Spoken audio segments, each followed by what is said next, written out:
It's a long time since I've been at an agricultural college in a lecture theatre. I actually went to Seal Hayne College rather than Harper Adams, but it's interesting to note that whilst I would say it's always interesting, that Seal Hayne sort of hitched its fortunes to Polytechnic Southwest, as was. I actually enrolled at an agricultural college, went to a polytechnic, and by the time I graduated, it was a university, but it was all the same place. And whilst Seal Hayne hitched its fortunes to Plymouth Poly, University of Plymouth, Harper Adams remained, I guess, sort of defiantly independent and has gone from strength to strength and become the place that it is today. So it's a real privilege to be here this evening. Without further ado, welcome to Farmers Weekly Question Time, our very first Farmers Weekly Question Time, an evening of topical debate about farming, food and the countryside, recorded live in front of you, our audience, putting your questions to our expert panel. I'm your host, Johan Tasker. I think the only housekeeping that I've got for this evening is please turn off your mobile phones so they don't interfere with the recording. We are recording this evening, and we will be releasing this this evening about 75 minutes of a Farmers Weekly podcast for the Farmers Weekly Question Time. Our venue this evening is the Eric Lee Lecture Theatre at Harper Adams University in Shropshire. Founded in 1901 and set on a 500-hectare farm, Harper Adams is a leading specialist university tackling the development of food production, processing, animal sciences, engineering, land management, and sustainable business. We're grateful to Harper staff and students, some of you who are here this evening, for welcoming us to your campus, and we are grateful too to our sponsors, Lloyds Bank, and to AB Agri for making this event possible. Our panel this evening, in a slightly different order to the order that you see behind you on the big screen, but I'm sure they're all recognisable by their photographs, even though Olly isn't wearing his hat. The Right Honourable Mark Spencer MP is Minister of State for Food, Farming and Fisheries at Defra. Mark was appointed Minister of State at Defra on the 7th of September 2022. He was previously Lord President and Leader of the House of Commons and Parliamentary Secretary to the Treasury, Chief Whip before that. Mark and his family run a family farm business which now employs about 50 local people, growing produce which is sold in the farm shop. Before entering Parliament, Mark was chairman of the National Federation of Young Farmers Clubs, as well as a district and county councillor. Michael Lee, newest to me, is Deputy Vice-Chancellor of Harper Adams University. Professor Michael Lee is an expert in sustainable livestock systems. He has a degree in animal science and a PhD in ruminant health. Michael held positions at Rothamsted Research and the University of Bristol before taking up his position at Harper Adams. In 2019, he was elected President of the European Federation of Animal Science Livestock Farming Systems Commission and has been President of the British Society of Animal Science. He represents the UK on Animal Task Force, a public-private think tank informing the EU Parliament in Brussels, and is co-chair of the UK Universities Network on Climate Change Net Zero Group. Vicki Hird is Head of Sustainable Farming at Sustain, the Alliance for Better Food and Farming. Vicki is an award-winning expert and author who has been working on environment, food and farming issues for more than 30 years. She has an academic background in pest management and is a Fellow of the Royal Entomological Society. Vicki's latest book, Rebugging the Planet, is a homage to insects and other invertebrates, why they are so essential to our ecosystem and what we can do to help them. She has held positions as Director of Campaigns and Policy at War on Want, Senior Campaigner heading up the Land Use, Food and Water Programme for Friends of the Earth, and Policy Director of Sustain. Vicki also runs an independent consultancy on campaign strategy, is on the board of the Eating Better Alliance, and has sat on numerous charity boards and government advisory groups over the years.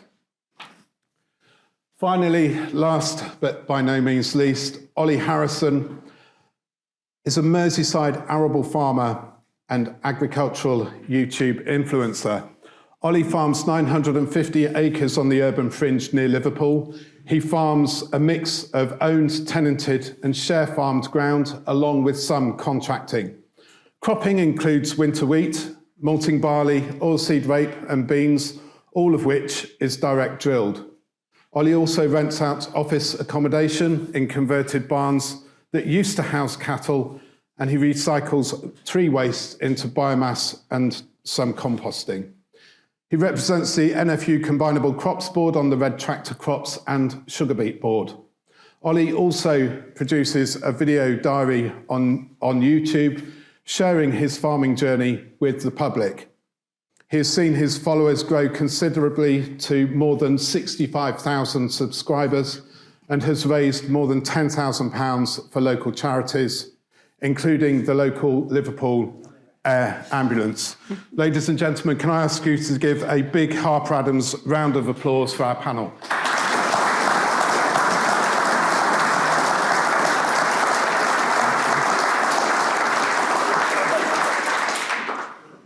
What we're going to do, we've selected some, thank you very, very much everybody who submitted questions. That was very, very much appreciated. I know it's called question time. I know that we have a panel here in front of us, but this is as much about you, the audience, asking the questions and commenting on the answers as it is about the answers that our panelists will give you. The people who are going to ask questions know who they are. If you've not been selected, you can still comment on the answers. I will throw it open to discussion. If you could put up your hand, we will try and get round as many of you as we can in the time that we have together this evening. The first question is from Natalie Oakes.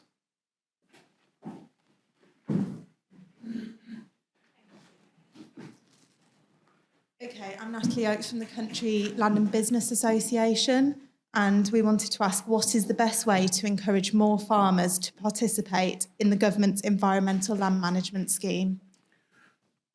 Thank you, Natalie. So the Environmental Land Management Scheme, Defra's flagship scheme, we have had in the last week or so the announcement of 6 new standards or options.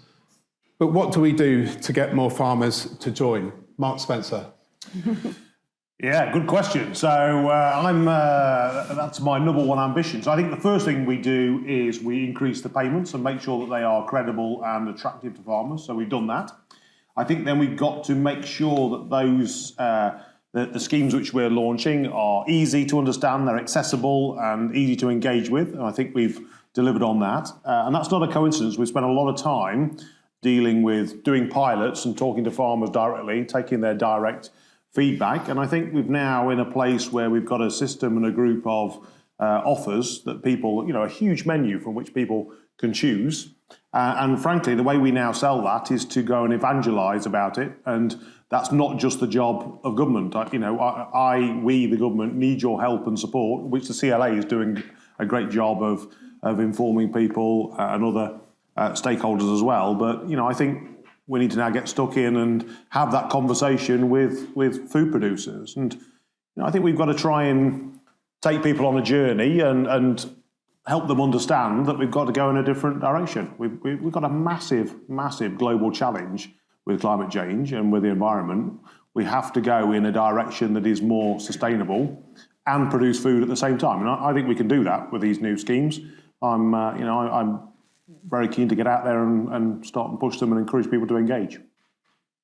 Thank you. Olly Harrison, have you joined ELMS or the Sustainable Farming Incentive? Sort of, yeah. So first I need to apologise to Mark because I was asked to do a TV interview last week before it came out, and we had a woolly press release. So which I was like, oh yeah, it's just like the Emperor's New Clothes. I mean, there's nothing really new. But no, there is. It's actually going to reward the way I farm, reward me in the way I farm. So we're going to get rewarded for some of the things that we've already been doing, which is nice. And I think some farmers will actually start to realise, hold on a second, we can have a little bit of a bite of this cherry if we farm in a different kind of way. I don't know how much it translates to some of your upland farmers. Being an arable farmer, I purely just read the bits about me. Being dyslexic and not liking computers, that is the only thing I find wrong with the scheme, is the fact that you've got to kind of, well, I've just got to get someone to fill it in for me, to be honest. Do you find that it stacks up for you financially, Olly? Yeah, it does. I mean, it would be nice to just be able to farm without having to sort of be led or, this by a grant system, if you will. What sort of does rile me up is we have such a productive climate in the UK that we shouldn't take land out of production for food. And I know it's designed to sort of do that, but I know some farmers that will sort of tweak it to fit their own needs, and they'll just farm in a lazy way and take the payments. I don't think that's very good. I think we should, us in New Zealand share the world record for growing wheat, so we should encourage people to grow wheat well. We can grow a lot. If we're not growing it, someone else is hungry, and I think we need to look at that. Thank you. Could I ask any farmers in the audience who have or have not signed up to SFI, the reasons for doing so or not doing so? The gentleman there at the back, could you just say who you are and where you're from, please? Hi, I'm Andrew Court. I'm from Staffordshire, farming just down the road. I've been hesitant to join the SFI because I'm very fortunate. I sit in a Severn Trent groundwater catchment zone. And one thing that Severn Trent do, and they encourage me to do, is to plant and grow cover crops. But I have no clarity onto whether I can access the full range of the SFI, because like Olly, I'm direct drilling. I'm doing everything that the SFI wants me to do to get to the advanced tier.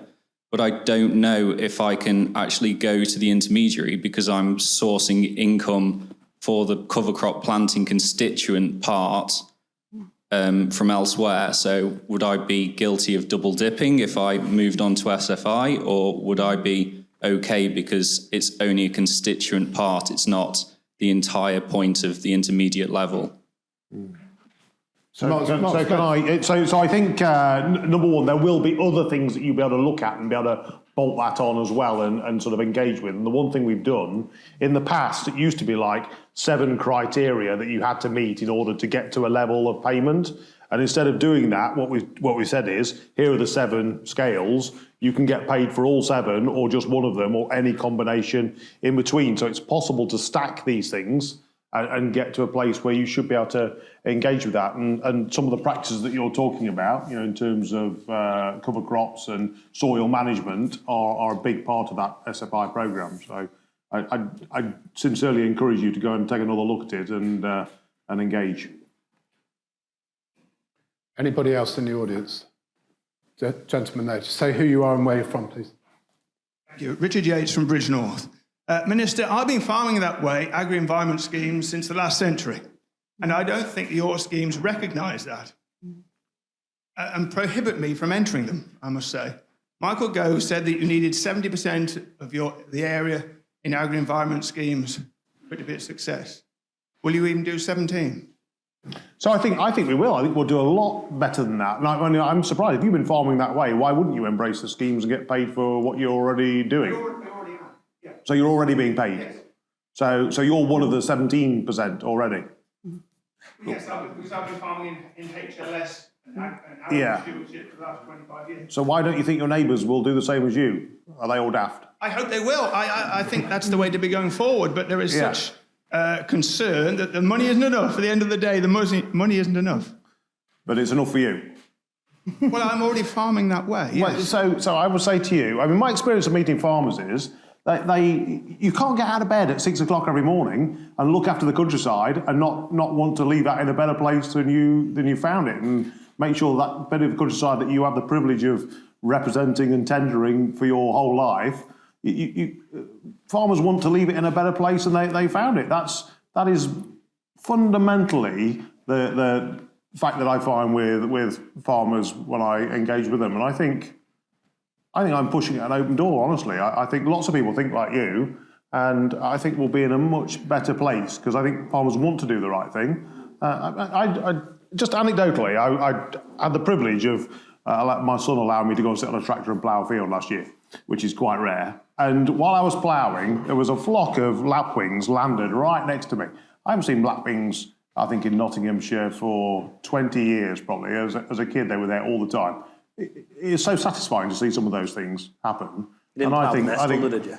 Sorry? You didn't plough the nest under. I didn't plough them in. No. They're a bit quicker than I plough. I was going to say, was it Moontail? The day I had to re-sign my hectare-less agreement a month ago, I saw some lapwings on my farm that very day for the first time in 20 years. Yeah. On that very day. And The coincidence. how satisfying is that? You know, and lots of your neighbours and farmers I meet want to do the same thing and want to achieve the same thing. I think, you know, we all want to move in that direction. And if the government can encourage us, support us to do that, to do the right thing, to farm probably in a way in which my grandfather farmed a generation ago, I think we're moving in the right direction and we'll take people on that journey with us. I think in this part of the world, an awful lot of us have been in HLS schemes and those sorts of schemes, so we've been doing it for years. Yeah. The urban stewardship schemes the pilot schemes were inaugurated around this area. So we've been doing it for years and years. Yeah, I think one of the challenges of an audience like this is that to come to an event of this nature, you are already politically engaged and you are interested in agricultural politics and the future of the industry. What I've got to get to is not the people in this room. I've got to try and get to some of your friends and neighbours who don't engage in these meetings, who don't go to CLA and NFU meetings, and that's going to be where the more sort of high-hanging fruit is that I've got to try and get to. Let's just bring in some other panellists. Vicki Hird from Sustain. We've spoken about the payments. We've spoken about lapwings. From your point of view, does Elms and the SFI, do they stack up? It's fascinating because public money for public goods is not spoken about now because the government doesn't like that phrase. But we've been campaigning for that for six years since Brexit that should be the model for public benefits to be paid for. A lot because we need that in order for the Treasury to still fund farming in the right way. So it's absolutely thrilling to see these schemes come out last week because, frankly, a few months ago, there was a risk that we were losing what we'd gained. But I have been sitting in rooms for sort of 5 years, 4 or 5 years, talking about things like income foregone plus cost payment methodology. And I do think it's still got some real problems in that context, particularly for the upland farms. It clearly isn't stacking up.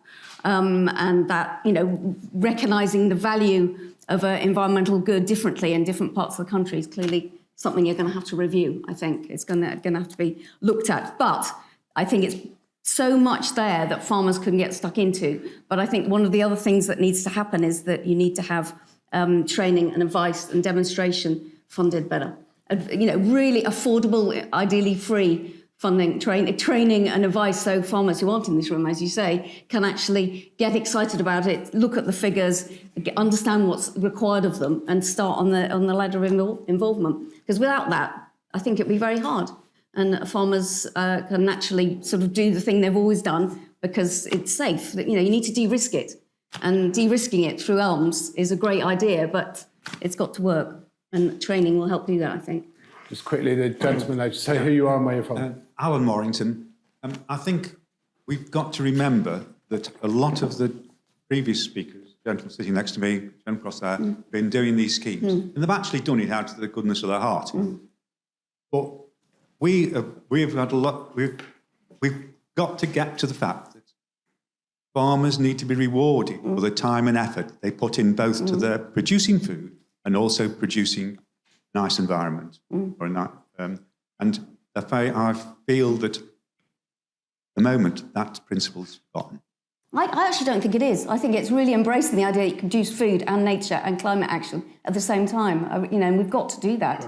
What I'm worried about is people sort of keep maintaining that division and thinking it's all divided. And that things like the IPM and nutrient management standard are about the in-the-field stuff, which is really important to get the nature back and the climate action. So I really hope people do embrace it, but we've got to sort out any problems with it, definitely in terms of payments. On the same subject of elms, there's a question here from Ben Makowiecki. I think I got it right, Ben. Yes, thanks, Johan. So Ben Makowiecki, I'm the Agriculture Sustainability Lead at Lloyds Bank.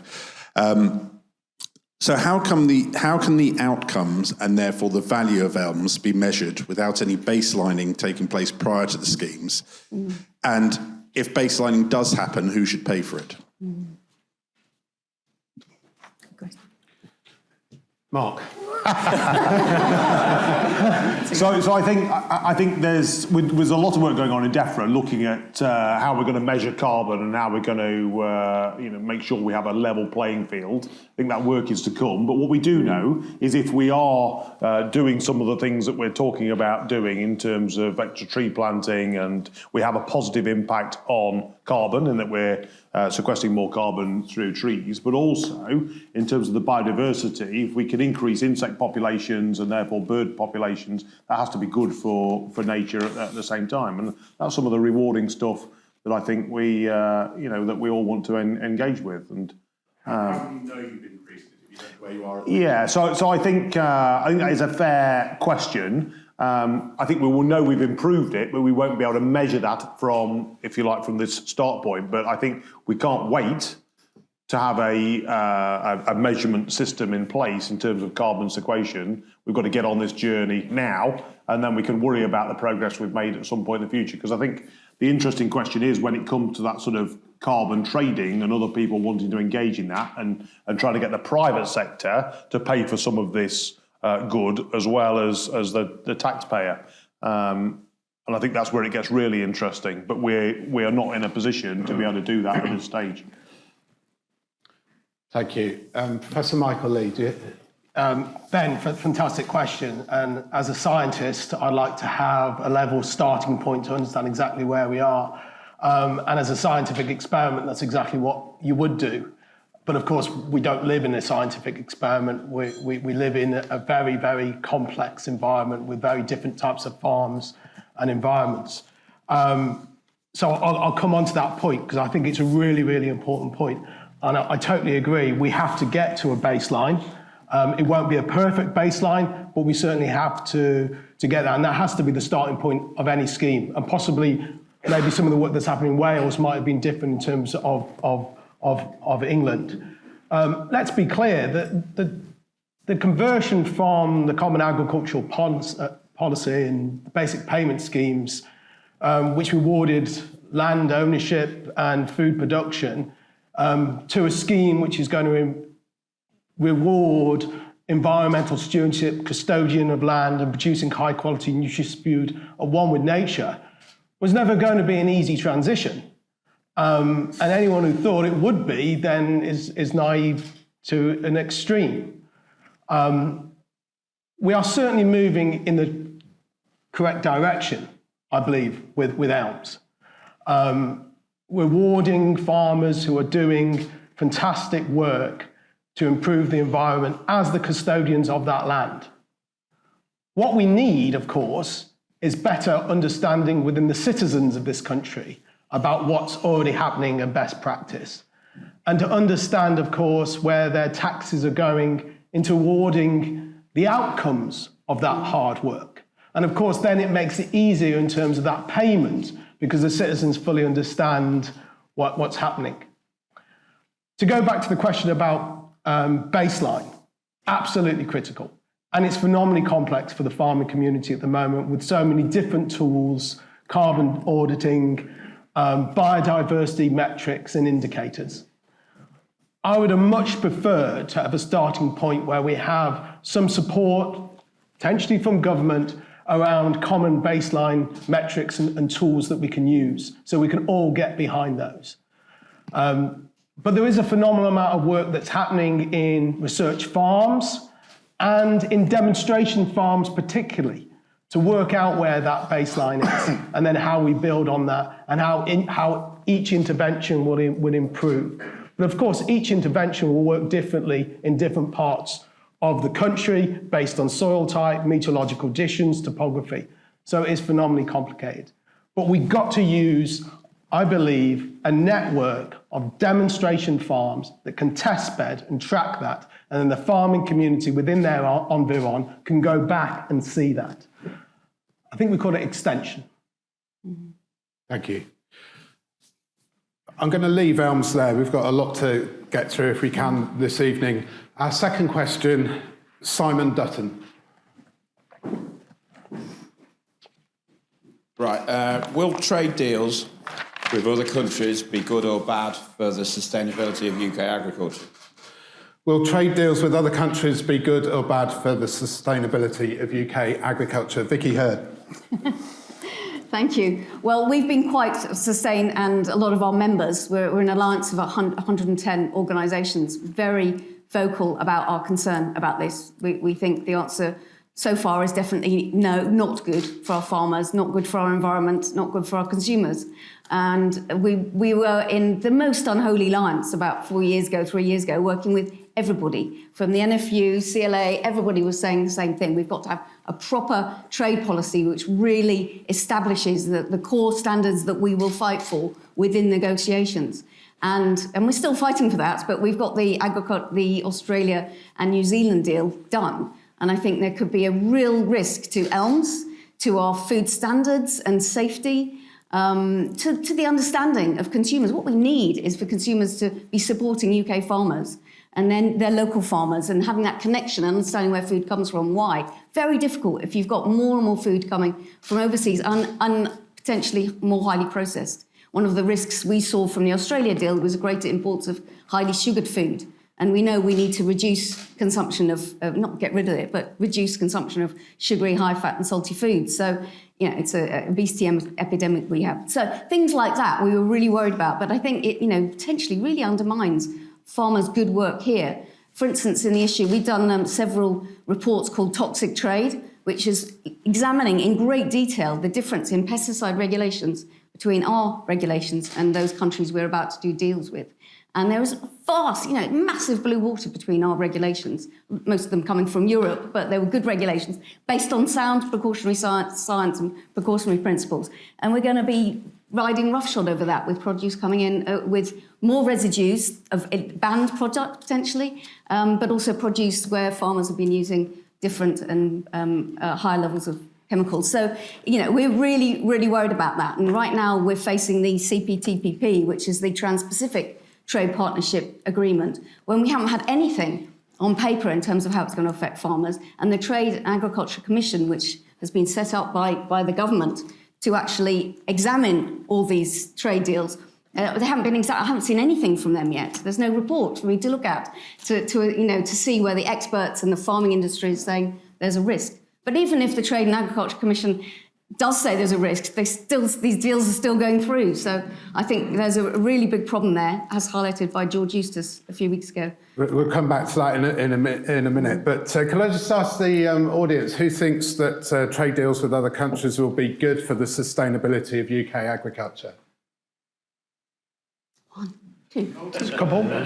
I'm going to upset everyone here because I believe trade can go both ways. That is true. That is true. It's a revelation. Absolutely. Trade itself is not a bad thing. Olly, I'll come back to you. Who thinks they're going to be bad for the sustainability of UK agriculture?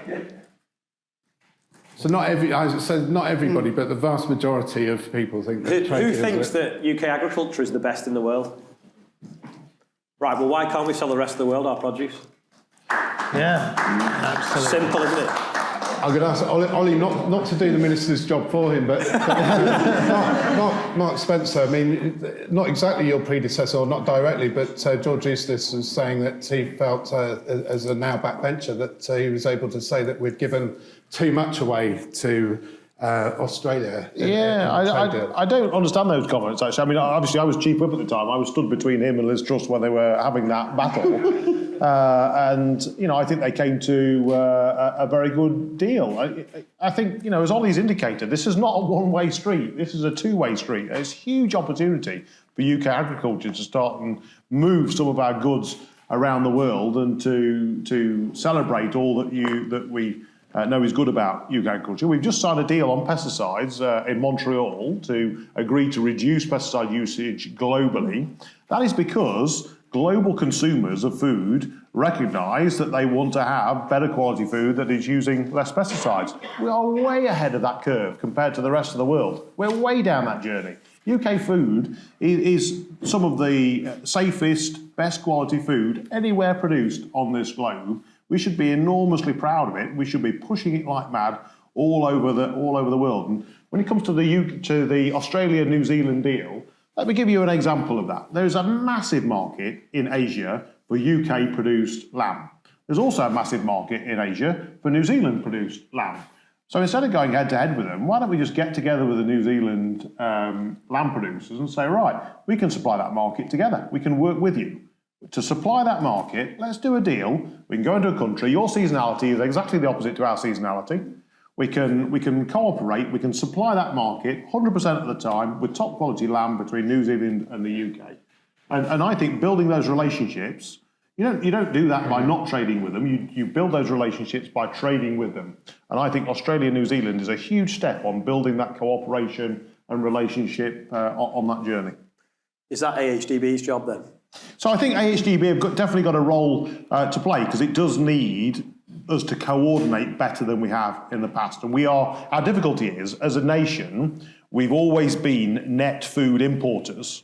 And so we've never had to cooperate as farmers to sell our products. Now, if you look at the Danes have always been net food exporters. They've had to cooperate and work together, hence the fact we've got Danish bacon on our shelves in supermarkets with that very strong branding, because the Danes cooperated, worked together to sell their product into the UK market. Now, we've got to smarten up as an industry and understand that people over the hedge they're not our competition and our enemy. They're actually our friends, and working together we'll get extra value per kilo by cooperating with them, not fighting against them. Michael Lee. Yeah, I've got to say I was very disappointed with that hand show audience because I totally agree with Olly's point. We've got to have confidence in the high quality of food that we produce. I've been lucky enough in my career to work with some amazing farmers and some amazing sectors, and particularly in Uruguay when I worked on their beef program. They had confidence in the high quality of the food that they were producing, and they were concentrating their production on export. And if you think about where we produce food and the climate crisis, we're going to have an ever-increasing improved climate for producing high-quality grassland products particularly. So that we've got to have confidence in the high quality of that product and make sure that we do open those opportunities. Trade is two ways, totally. And of course, we're going to have questions about where key products are produced in different parts of the world. And we need to exemplify where a climate is right for certain production practices. The UK is 70% grassland. Let's start really pushing the high value of those products. And I totally agree with Mark, working in collaboration with other side of the world to balance that seasonality. That's what we should be doing, guys. Let's be confident in the quality of our product. There is something, though, within AHDB that stops them promoting the British brand, though, isn't there, I think, Mark? So there are clearly, in terms of procurement to government, because lots of people say to government, why don't we just buy 100% British product into the NHS, into the prison service, the MOD? So there are global rules which prevent you from saying we're only going to procure UK-produced food into those marketplaces. But there are ways in which government can encourage and support producers to supply into those marketplaces. Yeah, no, we did something with AHDB a few weeks ago, and he said, you can't be seen to be promoting British because we're still sort of tied up somehow with the EU until they can. I don't know how they describe it. I think it's competition law that you can't. I mean, to be honest, the French seem to get around the laws sometimes. So maybe we just need smarter lawyers. Could I ask Simon, what impact do you think trade deals will have on your business? What is just explain briefly what your business is? Well, I'm a dairy farmer, but my question. I understand you're saying trades two ways, but if you take our government and what you're doing to promote British agriculture. But then you take the government of the country where you guys are saying we should be selling our products to. Will they not be supporting their own industry? Like if we did a trade deal with Canada and Canada start bringing their dairy products over here, well, I don't know if they'll be too keen on our dairy products going over there. No. Their dairy farmers wouldn't be too keen on that. And would their government take the same attitude that you would take? You know, you talk about Uruguay, you know, I don't think there's any, would you really think there's a market to sell British beef into Uruguay? No. But so how is that two-way then? So, because you just said before that... That's working with partners to sell to the rest of the world to balance that seasonality, not selling a grassland beef product into Uruguay who's producing that, but working in collaboration with the Uruguay to supply other countries that can't produce that quality. I think it's about that USP, what that unique selling point is about British agriculture and British quality. We enjoy French wine, we enjoy French cheese, we enjoy British cheese. What is it about our cheddar that we want to say is the best in the world? So why don't we market that brand and that quality? British lamb, exactly the same, noun for quality. So let's build on that. Sorry. That's all right. Let's take a couple of points from the audience. The lady there, just say who you are and where you're from, please. Anna Jones, freelance journalist. You've mentioned Denmark, New Zealand, and I'd also like to throw in there Ireland as very successful agricultural exporters. And I was lucky enough when I was doing my Nuffield scholarship to go to each of those countries around the time of the referendum here. And every time I talked to them about our ambitions to push our exports, all three looked at me as if I was mad and said, why would you want to do that? We don't do it because we want to do it. We do it because we have populations of 5 million people and we don't have a domestic market on our doorstep.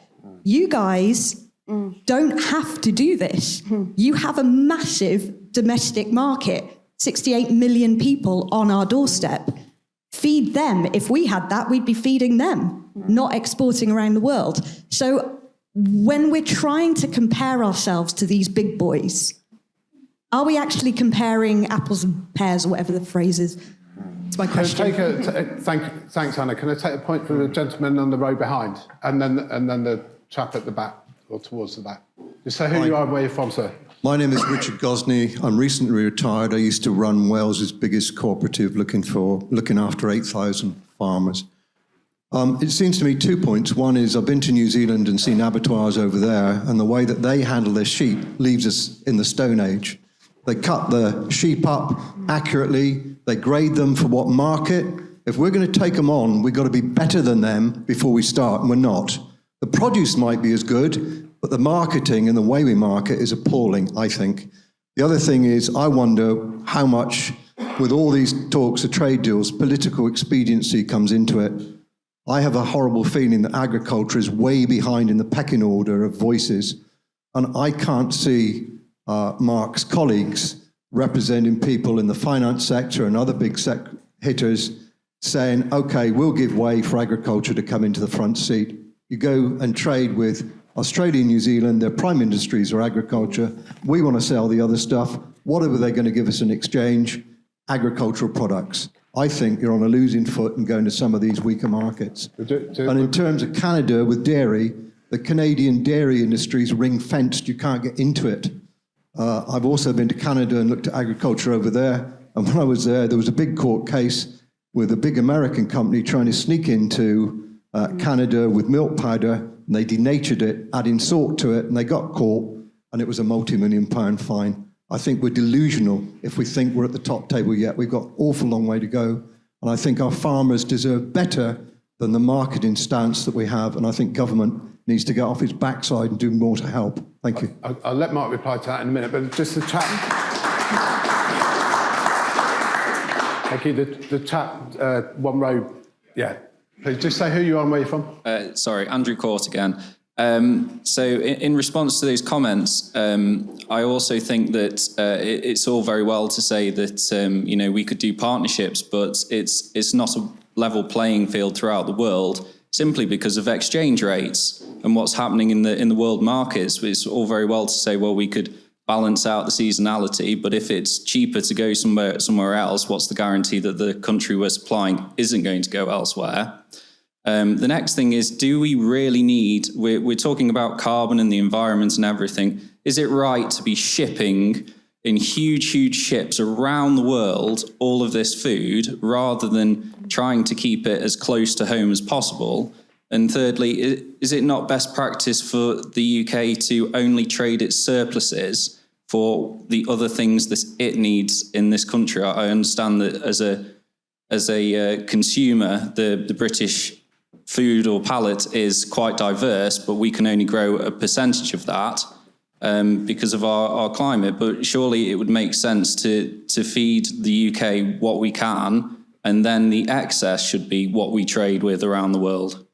Thank you. Mark, could I just ask you the point about where is agriculture in the pecking order? I mean, Yeah. So of course, obviously the Department of International Trade are the department which are responsible for doing those trade deals. We have a lot of engagement with them in the very, all the way through that process. So all the way through that stage, we agree mandates, we agree what they can and cannot go to in terms of their limits, what we will sign up to.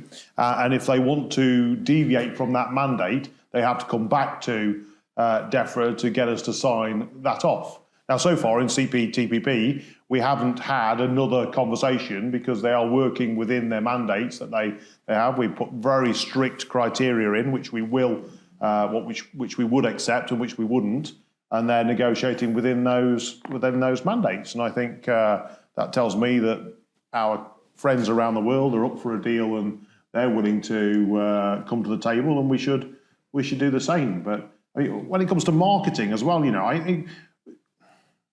I think we do have a role to play. The UK government does have a role to play in helping and assisting with marketing, but we've got to just be a little bit careful that agriculture is not a special case on its own. Nobody is out there promoting the UK car industry, or Mercedes-Benz don't get German money to promote themselves around the world. Why have we got a special case in the food sector? Why are we not promoting ourselves, and why are we not responsible for ourselves? It can't always be government.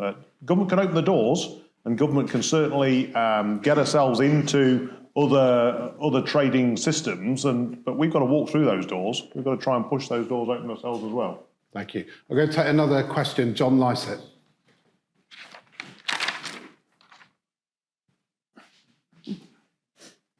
John Lysett, retired farm manager. Given the shortage of available land and finances, how should young people get into farming? Given the shortage of available land and finance, how should young people get into farming? Michael Lee, I'll ask you. Oh, thanks for that, Johan. That's, I think, well, it's actually a perfect question for me here at Harper Adams. Which is why I asked it. Because we need to educate citizens about what farming is. And farming isn't a person in their wellies with a piece of straw hanging out of their mouth. It is a really vital, sexy industry which is going to solve the problems that we have facing this planet, i.e., how we are going to feed 11 billion people without destroying the planet. There has been no greater anthropogenic challenge on this planet that we know of. So we need to work with a community, for the schools, understanding, of course, what farming is and what the agri-food sector is. First of all, to get that interest in people to want to study agriculture and farming practices. We need to get that entrepreneurial spirit driving through those farming communities. But of course, then we do need access into how young people are going to drive and start up those businesses. So we've got to have schemes that allow young people access to land. I was lucky enough in my previous role at Rothamsted to work with a group of young farmers who did not have land, but what they had was a passion for sheep farming and some great ideas of how they could use a flying flock to exemplify returning health of soil into arable systems and produce a fantastic product. So they started their entrepreneurial business with no land, with just an idea, with discussion, and it has exploded into a great enterprise. So that is just one example of how young people can drive into that food sector. But of course, not everyone can set up a flying flock. There needs to be support packages. The recent ROC review on land tenancy we do need a response from government. Vicki, setting you up. Olly Harrison.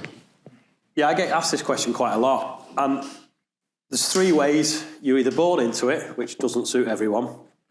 You go to agricultural college, and some of the best farmers I know are first-time farmers. But sadly, the easiest way to get into agriculture and be a farmer and own your own farm is go into industry or something else, make some money, then buy one like Clarkson did. And that is the sad reality. There should maybe be some, I've just heard interest rates have gone up again today, so which is annoying me, but maybe there should be some interest-free loans for young entrants, whether that's something that the Treasury could do, I don't know, but it is very difficult, and every year it gets harder and harder because the numbers are just mind-blowing now, just for a tractor. Vicki Hird. Yeah, because we work a lot with the Land Workers Alliance, and a fantastic group of people, sort of 10,000 members, and a lot of them want to get into farming. And we're also doing work on peri-urban farming, and it's clear from working with them and looking at land, it's land, it's training, it's finance.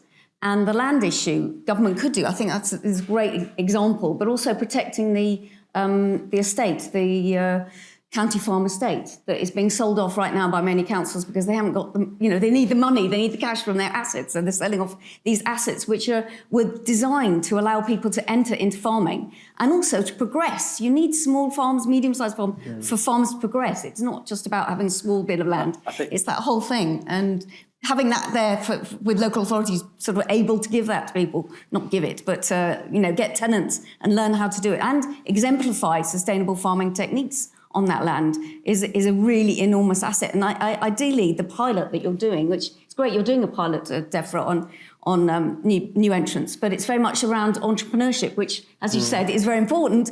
But there's land, it's finance, and it's training and access to markets. And all those things, it's a big picture, and I think it'd be really exciting. Sorry, interrupt. It was just like you said about the council farms, they're generally quite a small holding. It's very difficult to be sustainable. But it could be an entry point, isn't it? Well, yeah. But it probably needs to be 3 times the size to be that entry point. That's Stephen Briggs seems to have done quite well. Managed to grow. It's only an entry point if there is a ladder. So where do you, and I see county council farms where people have been tenants there for 40 years. That's not a run on a ladder. That is, there's a destination. And I think the difficulty's always been where do you go to the next run and where do you move on to? And I think it's always been hugely challenging.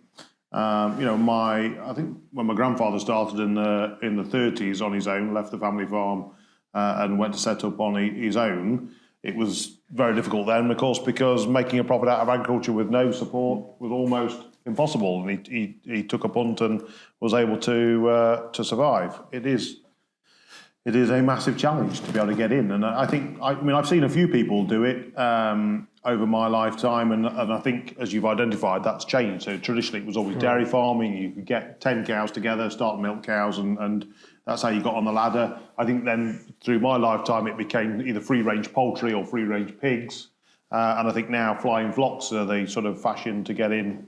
But if ever there was a moment in history where we need young, bright people to come into our sector, this is it. We've got to do a better job at making sure that it appears sexy as an industry. We've got the coolest brands, of course, in food. We have got the coolest brands in the world. McDonald's, Coca-Cola, PepsiCo. These are world recognised brands. They're cool places and companies to go and work for in the sector. And so there are 2 streams, aren't there? Clearly, one is getting a job within agriculture, food production, and one is setting up your own business within agriculture. And we obsess over land ownership. it's an English disease. But you know, some of the most successful people aren't owning the land themselves. They're able to make a living without actually owning the land. Should the government could do more? Should it do more? Well, so we are doing these pilots. We are working with to try and get these pilots up and running and exploring the ways in which we can help. Oxford Bank have done a scheme with young farmers. With NFYC have done a lot of work on this as well, trying to look at finance into young people. But I don't diminish the size of the challenge. It's huge. We've got a real hemorrhaging of farms as well, though. So we're losing the amount of diversity of farms, which can provide that ladder. We need Defra to do something about to support small farms. Yeah, there's those two challenges. Of course, it's about that education of what it means to be within the agri-food sector and the change in face of that. And then, of course, the entrance to that. We've got a question. We'll go to another question. It's sort of linked slightly, I guess, about the fragility of rural communities and family farms. Nicola Dickinson. Hi, I'm Nicola Dickinson. I'm a farmer in West Wales and I retail and produce 100% grass-fed beef, which we retail to our local area. My question is, what should be done to secure UK food production and rural communities in the light of the continuing loss of productive agricultural land for large-scale tree planting projects, including the purchasing of family farms for so-called carbon offsetting by large corporations? Thanks, Nicola. Look, I know that agriculture is a devolved responsibility, and I wouldn't expect Mark to be sort of sitting here telling Wales what they should do. But is this something that you could talk about? I'm more than happy to tell the Welsh Government what to do. I think setting aside and forcing farmers to plant 10% of their land in trees, I think is utter madness. To be honest, I think you'll end up with trees in the wrong place. You'll end up with productive farmland being planted with trees when actually you could do it much more efficiently and effectively and reach the same result as a UK nation rather than forcing people down that route. And I think it gets to the nub of the issue, actually. We've got to get this right. We've got to make sure we're planting these things in the right places because we've stopped making land and we're taking it, if we're taking more out of food production, that does put pressure into the system. Now, the good news is, we're actually getting more productive. Year on year, we get about 1% more productive every year, which means in 10 years' time, there is that ability to be able to put land out of food production into more environmental schemes and more sort of for environmental benefits. Doesn't the population rise more than 1% each year, though? Well, so globally, clearly it does, and which is why new tech, we're going to have to find ways of growing food in places in the world which we've not grown it in the past, if we're going to be able to do that. And again, we are leading the way. So just in about 3 weeks' time, the gene editing bill will pass through both houses of Parliament. It will make UK the centre of that new tech. And the other good news is we've got some of the brightest and greatest academic institutions anywhere in the world to lead the way on that. Places like Rothamsted, John Innes, or Harper Adams. Let's take a couple of points from the audience. I'm going to come to you, Phil, in a minute. Just first, the chap there, Matt, I know who you are. Just say who you are and where you're from. Matt Redmond, I'm a County Council Cambridge, farmer from Cambridge, tenant. Just going back to the last one, really, one thing that was completely avoided by pretty much everyone is there's an incredible scope to get people into industry working for others, and we seem to get fixed on the point that you've got to do it yourself. And then that devalues that sort of message that there is that other route into industry. And then the government further devalue it by calling pretty much every agricultural worker unskilled. And that's also having a massive issue on us. Or the chap there, and then Phil, and then the chap on 2 rows behind. Richard Cambray, Head of Estates at Harper Adams. I think it's more basic, getting people into agriculture. 30 years ago, I saw the end of the county farm estates, particularly in Shropshire, and it's hanging on in a couple of places. But the fundamental is part of the policy challenge for government is to look at the national curriculum and putting farming back into the curriculum as we become more and more urbanised. That connection between our fellow citizens is just disturbing, and there is no look for farming in the national curriculum, and I doubt you'll find it. Thank you. I hope you're somebody who's going to talk about trees. But thank you. It's a relevant point, and I should have perhaps given the opportunity to the audience to comment a little bit more previously. Phil Stocker from the National Sheep Association. I just want to pick up on this issue of trees, and I would suggest that our policies and market mechanisms are resulting in things already going wrong. And what is happening is we're seeing large areas of our uplands and predominantly grassland areas that are being chosen for wide-scale afforestation, not integration of trees within landscapes, but afforestation. And we're ignoring the fact that grassland is already providing multifunctional goods. It's already playing a really important role in ecology. We plant it with trees and we change the ecology of that countryside. I think Henry Dimbleby got it really wrong. I really support a lot of work he did in his food strategy, but I think he got it wrong when he looked at those areas that he said were predominantly low in terms of their ability to produce food, and we should plant trees on that land. That land is lower in value, it's cheaper for tree planting organisations to buy, and that's where the trees are going, yet that land is already providing a whole range of public goods. Thank you. And the chap 2 rows behind at the end. Say who you are and where you're from, please. Hi, I'm Hugh Roberts. I'm from Shropshire. I'm also the Agri Forum rep for Shropshire and West Mids. Unfortunately, the gentleman just before me stole my point about trees, so I'm going to have to go back to education. As the Minister will know, throughout January and until last week, a vegan propaganda was put up throughout all tube stations in London.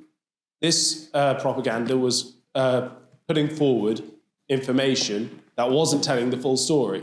It was saying that 1 in 10 cows was being slaughtered whilst pregnant. It wasn't saying if that cow was being slaughtered because it had TB or due to other health defects. Why are we still standing for these groups to be misquoting statistics and allowing us to push forward diets or points of view which are actually more damaging to the environment as we have to reduce biodiversity to produce for them? Thank you. Let's just stick with trees for the time being. Vicki Hird. Yeah, I think it's a very, very good question. I'm actually just writing quite a long article at the moment about agroforestry, which I think has great potential. Putting trees on farms and livestock farms and hills and sort of silvopasture and in crops. It's being demonstrated across the country by really exciting initiatives by farmers. And I think that's got the potential to actually plant a lot of the trees that the government has got in its targets. If we really expanded agroforestry, it's going to be, I think you brought forward by a year the agroforestry standard. Yeah. That's really exciting. And agroforestry can be around as well in the hedgerows. And even in smaller settings, like urban and peri-urban settings, all those kind of areas can have trees on them as Phil said, as a multifunctional system. And by drawing the sunlight, into a tree and doing a lot under the ground as well, which is really beneficial with water and nutrients being brought up from lower areas. There's a win-win-win from agroforestry, which I think even the Committee on Climate Change has recognised and said we could really get 40% of the tree planting targets from agroforestry. I think we could probably go further than that, rather than monoculture, boring plantations of... I shouldn't be negative about forestry. There's a lot of goods about forestry. We can actually replace highly carbon-emitting concrete with trees and with wood, but there needs to be a balance. They're not great diversity for nature. You can't produce food in them. So having these multifunctional landscapes is absolutely essential. And going back to a very earlier question, we could do that if farmers were being asked and paid to produce a land plan for their farm, a land management plan, which was in the original Elms idea. Look at all the assets on farm, see how you can look at all getting, the pollinators and the predators and all those kind of things through changing and having a 3D farm system, which government pay you for, because there's public goods as well as private. So I think, agroforestry is the answer for what I'm saying. So let's just remind ourselves of the question, because it was not sort of pro-tree or anti-tree, but it was about the protection of family farms and small rural communities against the continuing loss of productive farmland for large-scale tree planting projects. Michael Lee, should we be protecting communities from these sorts of purchases? Yes, of course we should be protecting rural communities, but also we must be extremely cognizant of the fact that we are in a climate crisis. And if we get this right within our agricultural land, through soils and trees and NPP, we can offset 7% of our carbon emissions. And if we think, okay, well, 7%, that doesn't sound a lot, but if you think agriculture contributes to 9%, we're damn quite close to that net zero component. So that's a really exciting opportunity for our grassland farmers to be a key component of hitting our targets. But I totally agree, and diolch yn fawr iawn for the question. We've got to choose the correct trees in the correct place, in the correct system. And I totally agree with Vicki, the farmer, in terms of understanding their land and where those trees should be positioned, is the correct starting point. Chagask has done a phenomenal amount of work looking at where trees should be planted in Ireland and what type of trees, and the damage associated with monoculture conifer plantations and its impact it will have, not just in rural communities, but on biodiversity. So we've got to be smarter of where those trees are in terms of the benefit they deliver, in terms of carbon sequestration. There's huge potential in our land system. I totally agree. Agroforestry is extremely exciting and is part of that solution. Take a point from the lady over there, please. Hello, I'm Holly Richardson. I'm agri-animal science student at Harper Adams. Do you think that farmers could get paid by calculating their carbon emissions, and that'll help them support them in the future? And I've got another question as well. It's we rely heavily on foreign workers, and you say about having employing British workers, and plus with robotics and how the industry's going, how are you going to retain people like me, young and enthusiastic people, to start in that industry and retain that enthusiasm to have a full career within agriculture? Can we just park that one there, because I'm going to come back to that for the next question. The gentleman here at the front, could you just wait for the microphone, please, and then say who you are and where you're from? John Downs, organic dairy farmer, Shropshire. And my son Tim has been helped by Woodland Trust to do agroforestry and was successful with Down to Earth, the event in Shropshire where 1,700 people came to see what we were up to on an organic farm, and the trees were part of the visit. He's planted basically willows, because we all know that willows are the cow's aspirin, salicylic acid. But interesting, also another fact we've realised, we've done earthworm counts comparing the land between the trees and under the trees. Under the trees, they're tenfold higher. So there are multiple benefits. We have healthier cows and healthier soil. Thank you. Without a major expense. And you can get food, nuts, fruit, fodder, everything. And also, we need to consider shelter belts as well.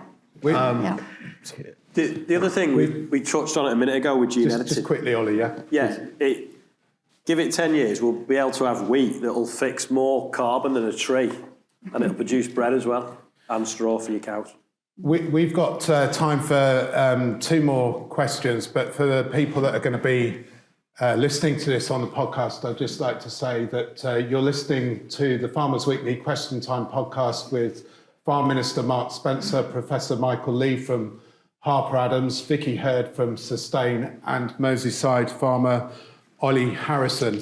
Our next question, which is going to touch on your point about being paid for carbon emissions, is Alan Warrington. Yeah. My name's Alan Warrington. I'm a peasant farmer from over the border in Staffordshire. And listening to the discussion, my questions evolved. we've been talking about farmers trying to make money and about the cost of our food, both environmentally, regulations, everything. So I'd like to challenge the panel. Do you agree with the principle that consumers must pay the real cost of food? Yes or no? When I spoke to Alan before this evening, he expanded a little bit on that. And in terms of, if we're going to have higher animal welfare standards in this country, that comes with a cost. If we're going to produce food in a more environmentally friendly way, that's going to come with a cost as well. And so when cheap food comes into this country and it has lots of greenhouse gas emissions or whatever associated with it, should consumers be actually paying the true, not just the economic cost of producing that food, but the environmental cost as well? So is that that's a fair reflection? So Ollie, let's go from the end. We've got one more question after this, and I think it's a really good question. And then we can go outside. So what people pay for food in the shops is very, very disconnected from what the farm gate price is. Why do people pay more for bottled water than milk? It's because it's marketed to them better. So is it us as farmers that aren't very good at marketing? Is it AHDB that take money out of every farmer in the UK that aren't doing their job properly? What is it? But for some reason, Apple now is one of the richest company in the world. They make the same phones as everyone else, but they market them better and people are prepared to pay a premium for them.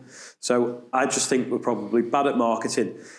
People have the perception that they shouldn't pay much for food because they should spend it on pre-processed food or a bottle of water rather than a pint of milk. And I think it's all out of kilter, and we need to find out who's taking the biggest bite of that cherry along the way.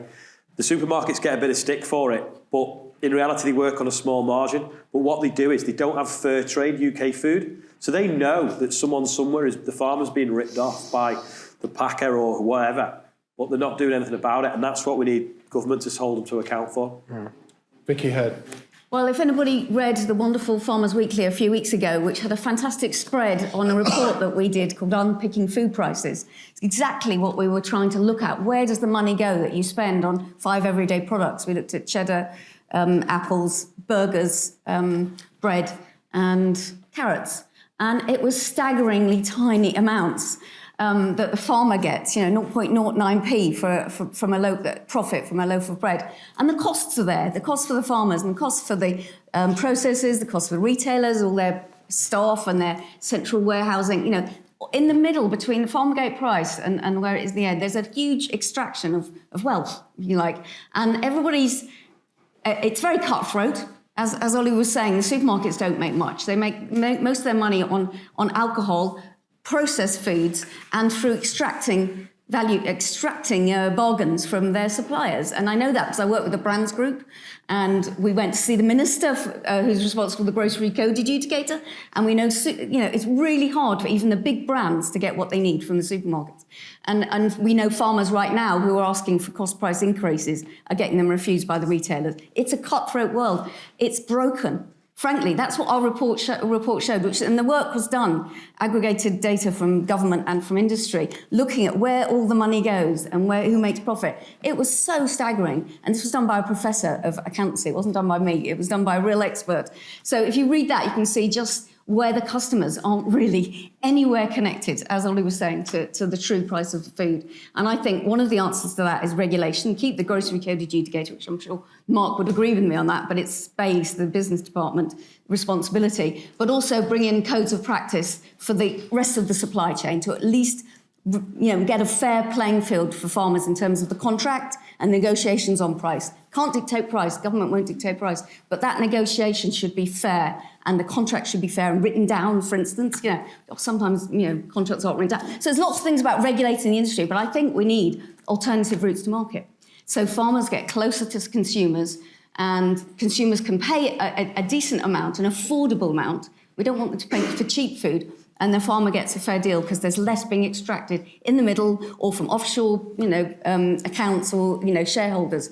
That's a dream that we have, and I don't think it has to be a dream. I think, a lot of better food traders are doing well and expanding at the moment, and they have a value in supporting the farmer. They're farmer focused. So that kind of thing needs to grow, and the government needs to invest in the infrastructure for that to happen.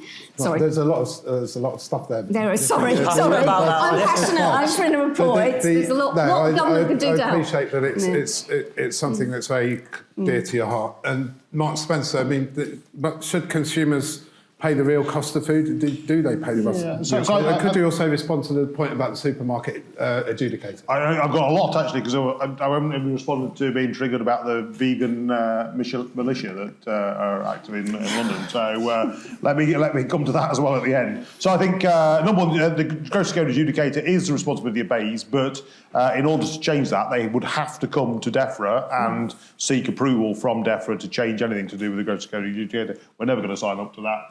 It's a very important role which we should keep. I think there's more that Defra can do, and there's more we are doing. I think we do need to engage, and we do on a regular basis, with all of that sector, right from retailers, processors, hospitality, and primary producers, and try and get more fairness within that system. Primary producers take more risk and more responsibility and have a smaller share of the profit than I think is fair, and that system has to change. And I'd say to you now, if that does not change, we will regulate to change it. That those retailers and processors are going to have to come to the table and share some of that profit share and some of that reward. Otherwise, we are going to step in. I think there's a willingness to do that. Are you saying the codes aren't coming? No, supply chain codes? No, I'm saying they are coming, and they're coming very, very soon. And we've put a lot of work into making sure that we do that through cooperation and to make sure that there is that fairness in the system. I'm optimistic that we'll be in a good place on dairy very soon. We've been working closely with Arla and with the NFU to get to a good deal, and I think that's good news for the sector. But can I just go back to education for a second, because I think we didn't answer the gentleman in the blue shirts question either, and I think education is definitely the answer to everything, frankly. But it's not just the government, but we as an industry have got to do better at making sure our consumers understand. We've got to get kids onto farms so that they can see the high animal welfare that we've got. We've got to make sure that our consumers understand how and where we produce food. So, if you understand that letting your dog go and muck in a field full of wheat could end up in a loaf of bread, then maybe you'll keep your dog on a lead a bit more, than you would. And I think you could have a sideline. You could have a field for the dog to run in and charge you. That's true. That's absolutely true. And some of my neighbours have done that. Every farmer in here should have a school. Should get to a school. Because not only are they our buyers for tomorrow, they might be our workers too. That's absolutely true. We should definitely make big efforts. But not just schools. I'd encourage all of you, go and speak to your local Rotary Club, go and speak to your local WI, go and speak to all of those little groups. They're crying out for speakers, and they are fascinated in food production and what we do in the rural countryside. Go and evangelise for our sector, not only in what you do, but in careers and food production. And we can have a massive, we could be a real army of the countryside. Take a point from the gentleman over there. I'll just say who you are and where you're from, and then I'll go to Michael Lee. Tim Downs, organic dairy farmer from Shropshire. So we've had 40 young people on farm, educating them today. One thing that I was really sad about, our educational access stopped 2 years ago when we came out of HLS, and we've been looking at stewardship schemes to allow us to regain some educational access funding. We've applied for them, and they're no longer available, and that's really sad news because we can't get people out on farm. Thank you very much. Thanks, Tim. Michael Lee. So before I address the question on true cost accounting, just on education, I think it's really important that farming and agri-food is seen as an endpoint of virtually every single discipline that we do teach in schools. be it chemistry, biology, physics, geography, all the endpoints of those examples are what our farmers are doing. It is the most multidisciplinary science subject, and not just natural science, but also social science. So that's how we need to get that message through, that people who go into those schools can see an outcome of their chosen discipline within the agri-food sector. So I think that's really important, because I think we've been doing it the wrong way around. I think that we can do that better. In terms of the question associated with true cost accounting, food security is a public good, and everyone should have access to high quality nutritious food. And in a G7 nation where we have the rising amount of food banks, that is really worrying. So we need to make wholesome, available food to all. And to address that, we need to address, I agree, the broken value chain. Because where the money is held up is in devaluing the nutrition of wholesome food, processing. And that's where the value is. So we need to break that. Farmers need to get more profit for the high quality, wholesome food that they produce. We started this debate talking about elms and how we're going to support profits and farming in terms of delivering for the environment. We also need to deliver for the high quality food you're producing. So that value chain needs to be turned around and reward farmers producing that wholesome food and understand what drives health. And that is unprocessed food, whether it be animal sourced or plant sourced. That's what drives health. Processing, ultra processing particularly, drives ill health. So we do need to address that value chain. Right, I'm going to leave it there for now. This is the first of 4 Farmers Weekly Question Time events. And when we conceived the idea, what we wanted to do is we wanted to get out of, for those of you that don't know, Farmers Weekly is produced largely in a tower block next to a train station in South London. And it's not quite the sort of the Southeast media bubble, but we wanted to get out and get into the regions. And we're doing that. This is the first one at Harper. We're also going to SRUC, the Scottish Rural College, their Fife campus. We are going to Royal Agricultural University, but of course we came to Harper first.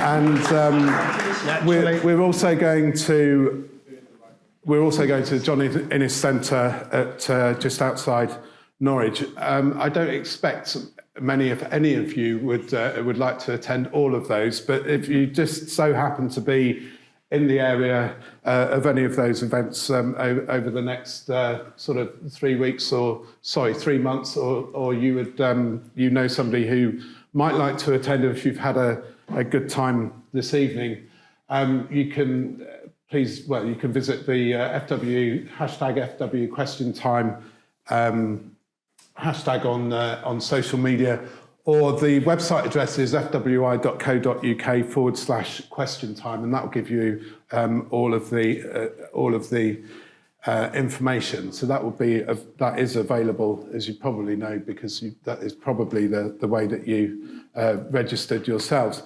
We're going to go to, before we go out and have a drink, we're going to go to our last question of the evening, and it's from Sarah Morris.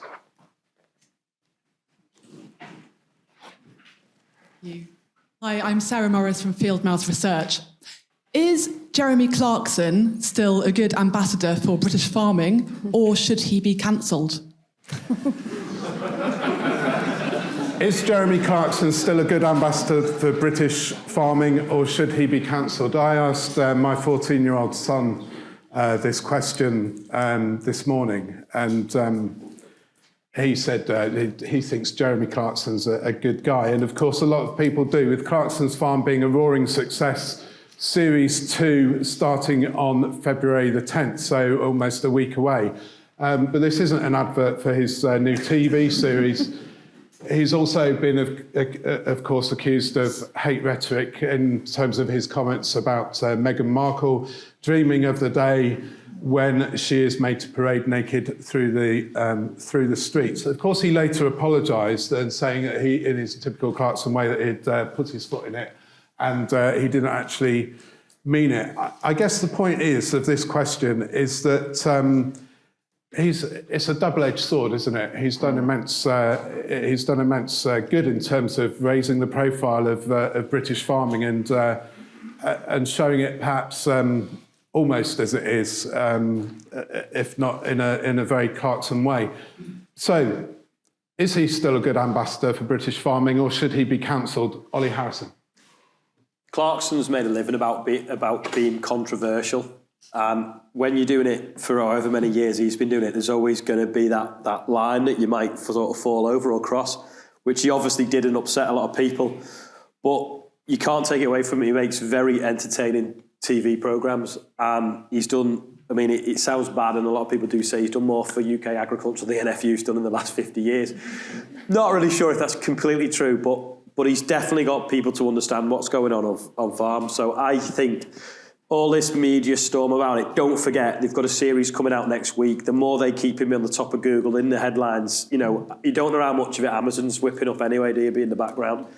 Just dead quick on the getting kids onto schools, just jumping back a second. Cheshire Show, we show trainee school teachers round the Agri Centre. Now, in an hour and a half, you can teach a young adult everything about agriculture. If you do a school visit, you've probably got an hour and a half. Trying to teach a 5 or 6 year old about farming in an hour and a half is nearly impossible. And when they go home, they'll forget half it. So I think, they say teach a man to fish and they'll feed themselves for a lifetime rather than give a man a fish. I think we need to get into the school teachers or the population of young adults, and that is so easy with social media. Thanks, Olly. Michael Lee, have you noticed a big surge in applications to study agriculture at Harper on the back of Jeremy Clarkson's Farm series? We've seen a surge in applications through the high quality work that we do. And the fantastic background that we've established. I don't think it's got anything to do with Jeremy Clarkson. Look, I'm a boring scientist. I'm not a fan of Jeremy Clarkson. I don't watch his programmes, but I know he's had this impact within the farming community. I totally agree with Olly's comment. He's made a career of being outspoken and said some outrageous, ridiculous things. But I'm also a fast advocate of freedom of speech, and I'm not a fan of cancel culture. So I think we have to support people to make the right decisions. So I'm probably not the right person to ask on the Jeremy Clarkson comment. He asked me, and I've never watched Game of Thrones. Game of Thrones. Vicki Hird, I'm going to come to you. Yeah, he definitely crossed the line. I did like the first series. I'm not sure I'll watch the next series because I thought it was just appalling. And there is a case of, when people show you who they are, believe them. And in that case, he did. I would love to see Olly running a show on Amazon, wouldn't you? Or a female farmer, or somebody from mixed background, young person, and with all the pitfalls. I mean, Amazon just wants him to drive into his shed, doesn't he? He wants all that kind of stuff, and somebody else can do that just as well. And I'd love to see that. And I agree, we need to have more on television about how brilliant farming can be. It's all on YouTube. No one watches TV now. Get the YouTube. Have you talked to Amazon yet? No, but Mark Spencer. 5 years ago. So I feel like reaching for my briefing back because I don't remember the paragraph on Defra's position on Jeremy Clarkson. So I should be clear, these comments are Mark Spencer's comments, not Defra's comments. But I think if you said to your 14-year-old son, what do you think of Mark Spencer? He'd have said, who? And that's the point, that Jeremy Clarkson reaches consumers that other people do not reach. And I think he's actually been a force for good. I think he demonstrated how difficult farming is, how unprofitable it can be. I think the episode where he took the sheep to the abattoir and he demonstrated his emotion at that moment, I think was a huge moment which demonstrated to our consumers that actually we do care about animals and we love them. I think he's been a hugely positive influence on that generation of consumers that we can't get to, that the NFU can't get to, and that Defra can't get to. And I think credit to him in his own style, in his own controversial style, he has reached the places that we've not been able to reach, and I think, on balance, that's a good thing. You're selling Heineken as well. So could I just? I'm going to ask Sarah Morris. I know Anna Jones is itching to. But Sarah, what do you think? Should he be cancelled, or is he still a good ambassador? I think I agree with what everyone said in different ways. I also don't agree with cancel culture. I believe in freedom of speech. I think he has put his foot in it quite badly. But yeah, overall, I think he does reach consumers other people can't. And if that benefits farming, then on balance, perhaps it's no bad thing. But he's a bit of a so-and-so. And just the lady just at the back, and then that's it. Hello, I'm Poppy Rawlings. I'm a student at Harper Adams currently. I just want to comment on the Jeremy Clarkson thing, because I think we've spoken this evening a lot about education of young people in the UK and about how farming views consumers. You don't think that as much as he has done a lot for farming, I could see that it's made a lot more people interested. Do you not think the comments that he makes about probably minority cultures and things is preventing those people from wanting to enter agriculture? Especially as, well, people might argue against this, but Meghan Markle, who he's spoken against individually, is probably the closest thing we've had to the people's princesses. I know she's not necessarily the nice person, but she's more representative in the fact that she's a woman. She's come from a minority. Yeah, I think that he should be cancelled. I also don't like cancel culture. Okay, look, I'm going to say let's carry on the conversation in the bar. It's been our first Farmers Weekly question time. I'd like to thank Mark Spencer, Professor Michael Lee, Vicki Hird from Sustain, and Olly Harrison. But most of all, I'd like to thank you, our audience, for coming here tonight and making it a success. So big round of applause.